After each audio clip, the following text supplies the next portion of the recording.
ہمارے آج کے مہمان اگرچہ پاپولر شاعر نہیں ہیں، لیکن وہ اس نوع کی شاعری کا ادراک ضرور رکھتے ہیں۔ آپ کی شاعری اس اسٹیج پر ہے جہاں سے وسیع امکانات کی ایک دنیا نظر آ رہی ہے۔ آپ کا شعری مجموعہ پیاسا دریا کے نام سے منظر عام پر آ چکا ہے، اور اسے ڈاکٹر ہلال نقوی، افتخار عارف، راغب مراد آبادی جیسی شخصیات نے سراہا ہے اور پسند کیا ہے، اور ظاہر ہے کہ ادبی حلقوں میں بھی اس مجموعے کو پذیرائی حاصل ہوئی ہے۔ آپ کا رسائی ادب اور رسائی ادب کی عظمتوں سے بھی ایک رشتہ ہے۔ آپ کی شاعری کے موضوعات کیا ہیں، شعر و ادب کے حوالے سے آپ کیا سوچتے ہیں، اس پر ہم اپنے مہمان سے انٹرویو کے دوران سوال کریں گے، لیکن ساتھ ہی ساتھ ہم آپ کو یہ بتاتے چلیں کہ آپ لفظوں کے مسیحا بھی ہیں اور انسانیت کے بھی۔ تو آئیے خوش آمدید کہتے ہیں بزم شاعری میں ڈاکٹر ندیم نقوی کو۔ السلام علیکم۔ وعلیکم السلام۔ خوش آمدید کہتے ہیں آپ کو بزم شاعری میں۔ نہایت متشکر ہوں، میٹرو ون کا تیسری دفعہ یہاں آمد ہوئی ہے میری، اور شاعری کے حوالے سے اس کے علاوہ ایک دو مشاعرے بھی ہوسٹ کیے میں نے میٹرو ون کی جانب سے، اس کے علاوہ اور بھی مختلف چینلز پہ کام کرتا رہتا ہوں۔ تو یہ محبت ہے میٹرو ون کی کہ جب بھی انہیں موقع ملتا ہے مجھے یہاں دعوت دیتے ہیں، تو میں بھی اسی خوشی سے یہاں آ جاتا نہیں، ہوں۔ وہ دعوت دینے کی وجہ یہ ہے کہ آپ کے ہاں وہ گہری سنجیدگی ملتی ہے جو ایک تخلیق کار کے لیے بہت ضروری ہے، اور وہ آپ کے کار سخن میں بھی جا بجا نظر آتی ہے۔ اس میں کچھ خاندانی پس منظر کہہ لیں، ٹھیک۔ اور بچپنے سے ہی شعر و سخن سے جو آگاہی ملی گھر سے۔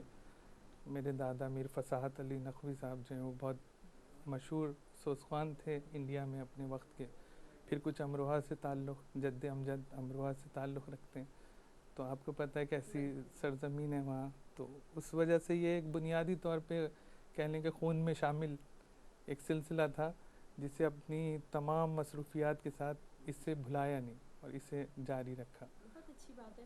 اچھا، ہم نے ابتدائیے میں جو بات کی پاپولر شاعر اور پاپولر شاعری کی، تو اس ضمن میں آپ کیا کہیں گے اور آپ کیا خیالات رکھتے ہیں اس حوالے سے؟ پاپولر شاعری بیسیکلی دو طرح کی شاعری ہے، ایک عوامی شاعری ہے کہ جو عوام میں مقبول ہو گئی تو پاپولر ہو گئی، یا کسی گویے نے گا کے اسے پاپولر کر دیا۔ جہاں تک فن کی بات ہے، فن کے لیے تو جو اساتذہ ہیں وہی اس کا فیصلہ کر سکتے ہیں کہ کون سی شاعری معیاری ہے اور کون سی غیر معیاری۔ ضروری نہیں ہے کوئی پاپولر شاعری ہو اور وہ معیاری بھی ہو، صحیح۔ کیونکہ بہت سے ایسے معاملات ہیں، کچھ شخصیات کی وجہ سے ہو جاتا ہے کہ اگر آپ کا تعلق کسی بڑے گھرانے سے ہے، کسی بڑے سلسلے سے ہے، تو آپ کی غیر پسندیدہ کلام بھی جو ہے وہ اوپر آ جاتا ہے۔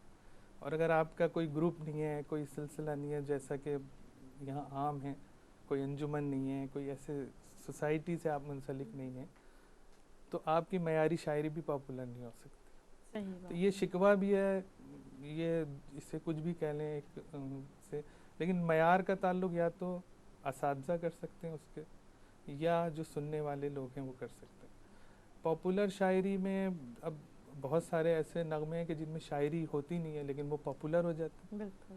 تو اس کو ہم شاعری کہیں یا نغمگی کہیں، اس کا ہم فیصلہ نہیں کر سکتے، اس کا فیصلہ وقت کرتا ہے یا جو اساتذہ ہیں اس وقت کے وہ کرتے ہیں۔ اچھا، اسی لیے آپ نے اپنے آپ کو ادب کی گرم بازاری سے اور پی آر کے ذریعے جو ایک وقتی شہرت ہوتی ہے اس سے اپنے آپ کو بچا رکھا ہے۔ بالکل بچا رکھا ہے، نہ کسی ادارے کا نہ کسی انجمن کا، ایون یہ کہ میں نے ابھی تک آرٹس کونسل کی ممبرشپ بھی نہیں لی۔